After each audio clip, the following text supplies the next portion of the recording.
My name is Roberto, and it's a pleasure to introduce Manjit Dosanjh. He's from CERN, of course, and also from University of Oxford, and particularly a very important piece of history, also Hadron Therapy. Please, Manjit. Good morning, everybody. Thank you again for the invitation, and thank you, Roberto. And we've had a little bit about, can you hear me? Is it on? Yes, okay.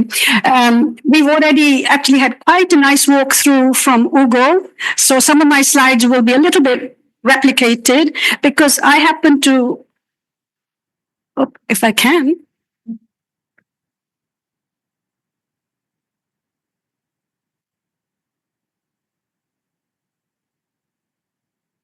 Okay.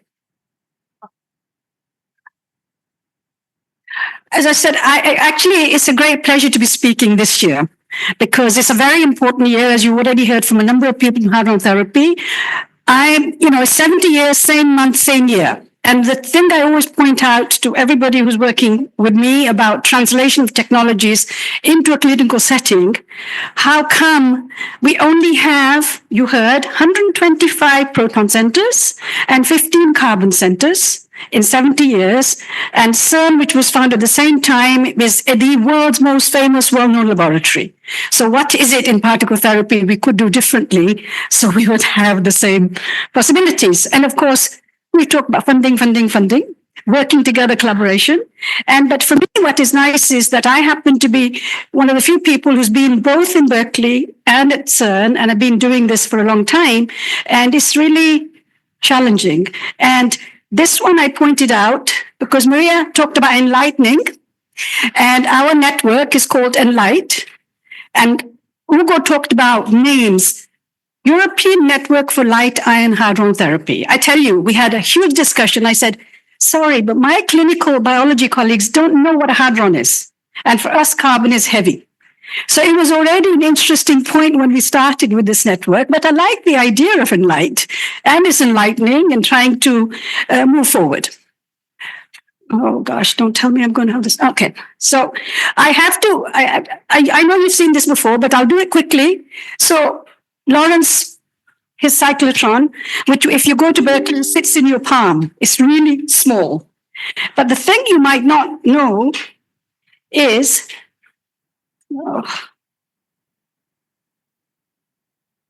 I don't know. I don't know why it doesn't work. Shall I just use the manual? No, it's okay. Sorry, go on. Okay. Is that he also set up the RAD lab within the UC Berkeley physics department. And I was one of the fortunate people that I had my office in the RAD lab for over 10 years. So it's nice to be part of the history. I didn't do anything. I just happened to have the office there, right? But just to say that I have to show you this. And then everybody knows all about Bob Wilson's profile that we all refer to. But you might not know is that Bob Wilson was a student of Lawrence. And he did these profiles on using the Berkeley cyclotron that Lawrence had built. And these are his original profiles that he built, just for in terms of a bit of history. And, and once again, I don't have a lot of time, and I know I'm going to be late, Roberto, so I'm going to try to hurry up a bit. But, most of the original work for hadron therapy has been done in the Berkeley days. And I was fortunate enough to have actually interacted with some of these people. And, the first proton patient, and then the clinical trials where 1,500 patients were treated. And here is the team in Berkeley that was involved, and I still collaborate with Ellie Blakely, and we are just actually writing a chapter together about 70 years of hadron therapy. And the thing is, it takes a long time, and look, at that point, we talk about carbon now, but we didn't know, or they didn't know, because I didn't do this work, whether it should be helium or neon or argon or carbon. So the idea from a physics perspective is to use the best technology, the best particles, and see what happens. And once again, work that was done led to the very first clinical hospital-based facility in Loma Linda. And we're talking about 92 when the first patient was 1954. So it took a long time. But just to say that a lot of the work at that time happened in the US and basically in starting with high energy physics laboratories. And then at that point, we then moved to Japan. Once again, Ugo has mentioned this already, but that's just the NEARS facility with Professor Hirao and Professor Tsuji, and starting, with the NEARS Shiba in 92, looking at basically carbon. They really set the groundwork with going beyond what Berkeley had done to do clinical trials, starting various patients and different types of energy. Once again, they did a lot of the foundation work on this. And, in 2010, they had treated 6,000 patients and looking at spot scanning, new therapies, horizontal, vertical gantries. And they were the first ones also to do the superconducting gantry as well. And, and basically it was a carbon-centric facility. And it was to look at safe and precise carbon ion RT. And as I said, they did the phase 1 study, the radio-resistant tumors, hyperfractionation. You will hear a lot more of this than you've already heard before. So I'm sorry that, like Sanya, I'm racing through this, but just to give you some perspective of the fact that where we came from. So I just said, so NEARS carbon-based, and then Hyogo, they did both protons and carbon ions with horizontal, vertical, and oblique beams. Some of the background of all of this. And then, of course, in Europe, and Sanya has already spoken about this, and so has Ugo. But, really the idea that once again, from Darmstadt, GSI, High Energy Physics Laboratory, using this and getting somebody like Hans Specht, who had the vision to say, can we try to convince the politicians, Siemens, some of the companies to look at this from a biological perspective. And it's not always easy, as we know. And this was, Jürgen unfortunately passed away.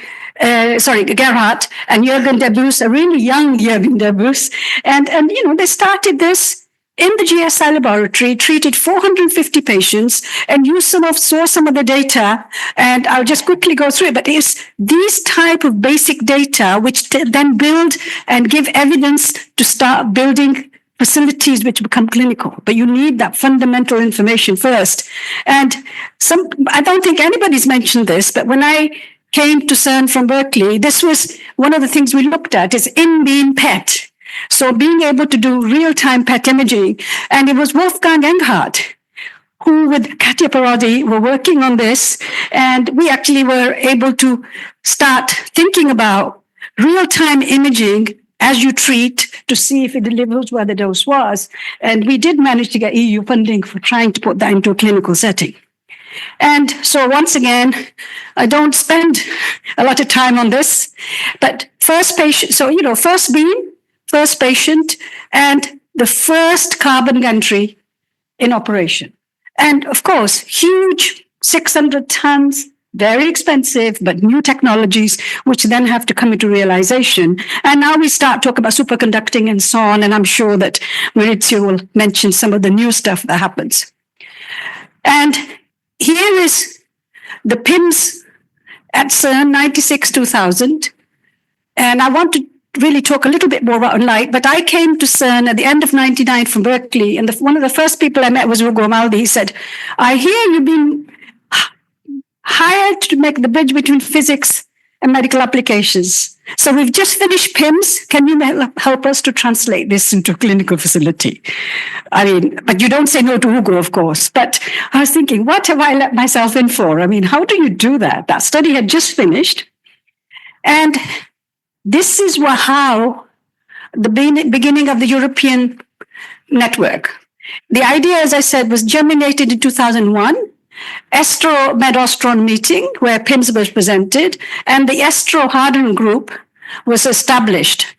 And once again, Ugo, who's very proactive, together with Gerhard and with Jean-Pierre Girard, Germain Hiren, we applied for networking funding. And we were lucky enough to get this, that actually the funding became before we actually initiated, inaugurated the network, which was in February 2002 at CERN. So, and the whole idea of Enlight in the field where we are talking about today, I've left some of the dates there because just to see some of the historical points, was that, I was coming from the biology background, and multidisciplinary platforms to share data, to share information, to do collaboration, interactive, but working all this, that's not so easy in the medical field as it is in physics, because there aren't too many LHCs who are going to compete with whatever you're looking for, right? And of course, so the idea was to try to build a collaborative network with cancer treatment as center and looking at challenges, knowledge, best practices, providing education training. We know very well machines don't treat patients, people do. So you have to do that side by side. And then, innovate to improve and lobby for funding. And in 2002, this was the landscape of particle therapy in Europe. So Curie, Nice, PSI, GSI, Berlin, sorry. And there was the Clatterbridge, and then there was Dubna and some of the other facilities. This is what it was in 2002 when we started. And once again, I don't want to spend too much time, but that catalyzer and light study, and light network, and the PIM study coordinated by CERN. And again, I don't need to tell you much of this because Ugo's already said this, which has led to now the first patient with carbon in 2012 and Medostron. And I know Piero is going to speak later at some point. First, we'll start, you see, hadn't started when I gave this talk. So, and then we start, so this was the Austrian facility. No, I will not take time for this because I see only 8 minutes. Okay, so the network started in 2002. It finished in 2005, and we had a meeting together of the Enlight network. And interestingly, when we had the very first Enlight meeting in the CERN Council chamber, which has a capacity of 80 people, so everybody who was working within Europe was in that room. Okay, and then in 2005, the network funding finished, saying, "Well, do we want to carry on or do we stop?" And one of the things was that working together was key. And here we have Sandro and Roberto, who were two of the people who were there. We said, absolutely, we need to carry on collaborating because even if we don't have money, we work together and this is how we make things forward. So then, and just for you to know, history tells you a little bit about what happens. So in 2005, so we had the GSI project, which was in Heidelberg, the HIT was in construction, Knau in Pavia, Medostron there, and interesting, nobody talks about Étoile anymore. At that time, Étoile in Lyon was considered to be the possible project for hadron therapy in France. Okay, and Asclepius, which is in Caen, which now is, that it's been reconstructed and revived and renovated. So that is going on, and it was sad that Étoile did not manage, and then this was called the Baltic Center in Stockholm. And the reason I mention this is recently, and I will mention the Baltic project, which is going on, which is different Baltic than what we had in mind when we talked about in Stockholm. And one of the things we were very, very fortunate was that the European Network Light Ion Therapy was set up. It had all the elements of what you need. So we had technologies, we had biology, we had physics, accelerated computing, and we had a new idea for hadron therapy moving forward, and we didn't have a lot of people. But it ticked all the boxes for the European Union for us to fund, and we were funded for partner, the largest project at that point for 25 research, about 6 million or something like that, just because it was the right thing at the right time. And what partner did was it brought together the 10 academic institutes, the 2 leading companies at that point, IBA and Siemens, and 29 young researchers from all over the world. And one of the things about Marie Curie is you must work in a place where you don't come from. So it forces a little bit of this interaction and collaboration, but it was one of the most successful networks we've had. And they are now in the leaders in the field, by the way. And when we're meeting in Marburg for the HIT3 Plus, Katia and Piero, I was discussing, saying, the next Enlight meeting, we should get these young people to organize it because they are the leaders in the field now. And so in Entervision, so partly was a global multidisciplinary project all the way from accelerators to radiobiology to clinicians. But Entervision was an imaging project. And once again, we were lucky to have the key leaders. And it came with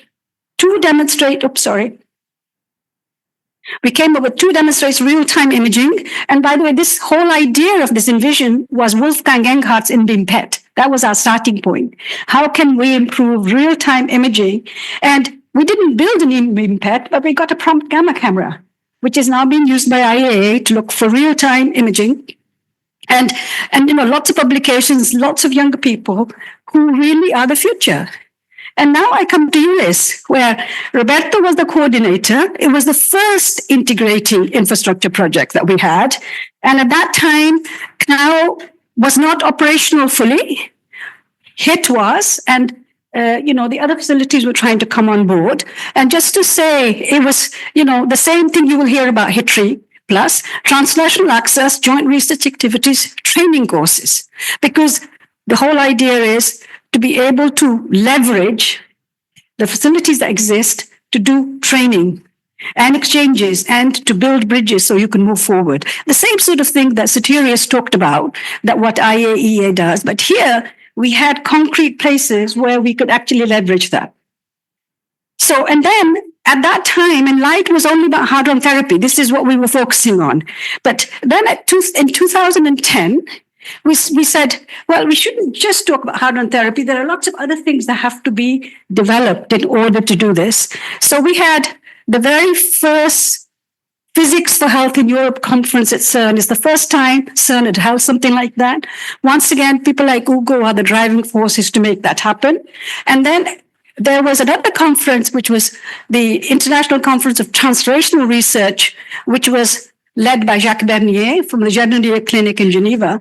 And he was at this meeting and he said, look, Manjit, why don't we get together and put our forces together and put the physics community and the clinical community so that we can work together. And that's what ICTR-PHE, a big mouthful, started in 2012. And it did many things. But the main thing really was to start thinking about fast translation from lab to bed. Really to build together, bring the young people. And we had 2 days devoted to physics, 2 days to medicine, and the last one was overlapping topics. And these were, origins from Enlight again. And 10 years ago, we had the 60th anniversary of CERN, and we had Ellie Blakely from Berkeley talking about the Berkeley perspective radiobiology. And we had Professor Suji talking about particle therapy facilities. And that's what it looked like 10 years ago. That's his map. And by the way, curiosity, we always think about when I do a map, this is the center of the world. But it's interesting, right? It's a perspective of how people see it, what they see. And this is all about being global and a collaboration. And so in 2015, we had come a long way since we actually had inaugurated 2002, and Pavel is here. So in 2015, we discussed, do we still need Enlight? Because it was 13 years later, the landscape has changed. Are we serving a critical purpose? Because you have to also reflect and think about this. And one of the things that came out, and it was your proton beam facility was just becoming operational, and it was really great. And one of the things that was said is, yes, we absolutely need it. We need more training, more education. So in 2016, in Utrecht, we had the first 1 day of the education training linked to the Enlight meeting, and you were there, I remember. And so, and then the very last meeting we had in person, and there's something to reflect, was in Cannes, 2019, and then COVID hit. We were supposed to have a meeting in Bergen, but they couldn't do anything for 2 years. And then in the meantime, we had started talking about CIST, and here are the Baltics. So 2 initiatives that this started, as you know, you heard the history from Sanya, and this started recently. And the reason for that is because you see there are all these blank spaces. It's an Enlight map of where the particle therapy is. And you see there's a bit of a blank space, and we need, and we have to also provide these tools for the countries that are not served. And so we actually had in 2020 a virtual, and that was our first experimenting a virtual CS facility discussion. And, and then this is basically, how to, and again, I don't want to spend too much time. I have 24 seconds. So mitigate brain drain, possibility, boost, etc. Okay. And then last year, we had the Baltic countries, that's Estonia, Latvia, and Lithuania, starting to think about the fact that they would also likely try to build a center. And, and this is where we are. And this is where I want to start. So I finished on time. Please note. Perfect on time. 000. Okay, 1 minute for a very short question and very short answer. It's difficult. If any. No? Yes, one. I think it is. Thank you, Manjit. Life played wonderful role. I think one of the most important role. My short question to you: what is the future of Light? Thank you so much for asking that question, because my last slide, which I took out because I knew I couldn't do it in 20 minutes. Do we need a light in the future? And I keep hearing from this. And when we had the Marburg meeting of HIP3 Plus, Piero and Katya came to me saying, let's have the next night meeting, but let's get our partner and vision researchers organize it. So I think we need it, but that was a question I was going to say, because we have to keep looking and reflecting. Do we need what we are doing? And should it change, or should it just be something different? So I think I'm being asked we should have it, but because of COVID, everybody wants to now have virtual meetings because it's cheaper. And some of the people we want to get involved, of course, they don't necessarily have the resources. So thinking about it is what I'm saying. First of all, I'm really sorry. I could only follow a few minutes, but I'm fully aware of the Enlight goals and achievements. My question is a bit different. Do you have some plans to include the rest of the world, especially the developing countries? So actually, thank you for asking that question, because one of the things that became very clear to me also when I formally retired from CERN is, when I saw the democratization of particle therapy article in the Lancet, I was thinking, actually, 70% of the world doesn't even have access to conventional radiation therapy. Yeah. So this is what I've been doing the last 3 years. This is our Stella project, trying to build these for giving access, robust, modular, and so on. And only yesterday, the Lancet Oncology paper came out where we studied all the former Soviet Union countries where the challenges are and how do we give them access. And 2 weeks before, the Lancet Commission, which is, after 2015, where I'm one of the members of the commission, we saw that although there is progress, but 10 years hasn't moved the needle very much. So it's a very important question, and we have to be inclusive, and we cannot just sit in. Particle therapy is wonderful, by the way. But, we've treated 350,000 patients in 70 years. And as somebody said, we have 10 million deaths, and we have 25 million new patients. So we have to start finding ways of expanding access, extending technology so that particle therapy has its appropriate place because it delivers state-of-the-art treatment. But then we also have to treat the 70% who have no access. I agree. And this is what actually, after I formally retired from CERN, what I've been concentrating on. I don't want to make another question, but I just want to say it's a great initiative, and I would strongly encourage you to at least update our DG. Please make that happen. I mean, we invited May to our kickoff meeting for Stella in May at CERN. But yes, please, let's talk. I would like to. Okay, thank you. Okay, thank you.